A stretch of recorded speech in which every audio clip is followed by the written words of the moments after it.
Ang nilalamang aralin sa video na ito ay una, ano ang reaksyong papel? Ikalawa, ano ang mga hakbang sa pagsulat ng reaksyong papel?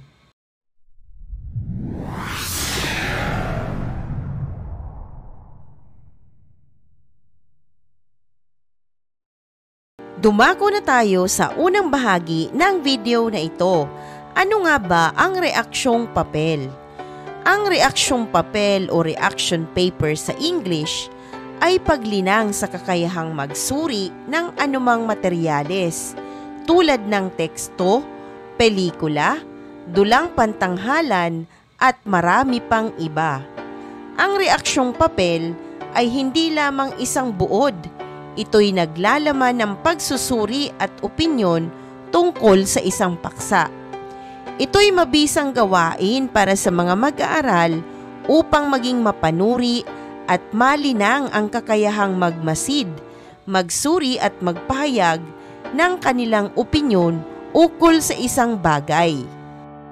Dumako na tayo sa ikalawang aralin, ang mga hakbang sa pagsulat ng reaksyong papel. Unang bilang, paghahanda. Kinakailangang basahin ng mabuti ang akda. Gumawa ng isang journal sa isang kwaderno ng mga kaisipang nagustuhan sa binabasa na gagamitin sa gagawing pagsusulat. Isulat ang pahina kung saan nakuha ang kaisipang gagawa ng reaksyon para madaling mabalikan sa pagtatala ng mga kaisipang hihiramin.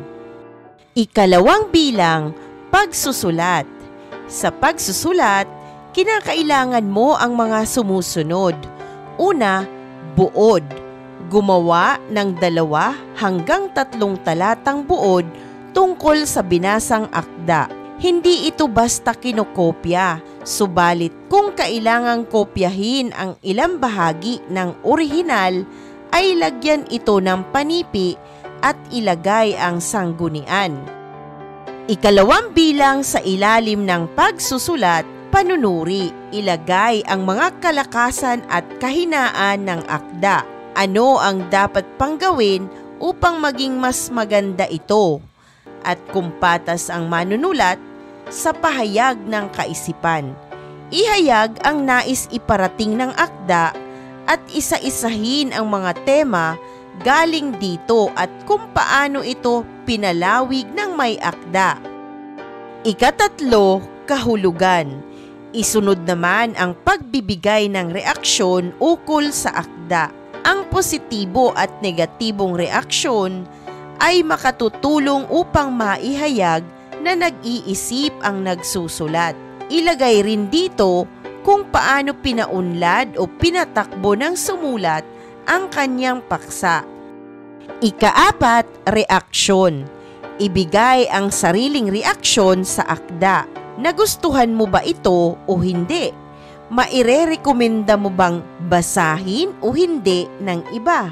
May nakapagpagalit ba o nakapagpasaya sa iyo sa akda? Ilan lamang ito sa dapat mong masagot sa pagsusuri na iyong gagawin. Panglima, paglalapat. Sa huli ay ilagay ang aplikasyon kung paano mo ito maiuugnay sa iyong pang-araw-araw na buhay at ipaliwanag itong mabuti. Isang mahalagang aralin muli ang iyong napanood. Maraming salamat sa panonood sa channel na Aralin sa Filipino. Huwag mag-atubiling mag-comment ng inyong tanong, suggestions o paglilinaw ukol sa aralin. Munting kahilingan sa iyong kaibigan, paki-like, share and subscribe para updated ka sa mga susunod pang bagong video ng Aralin mo sa Filipino.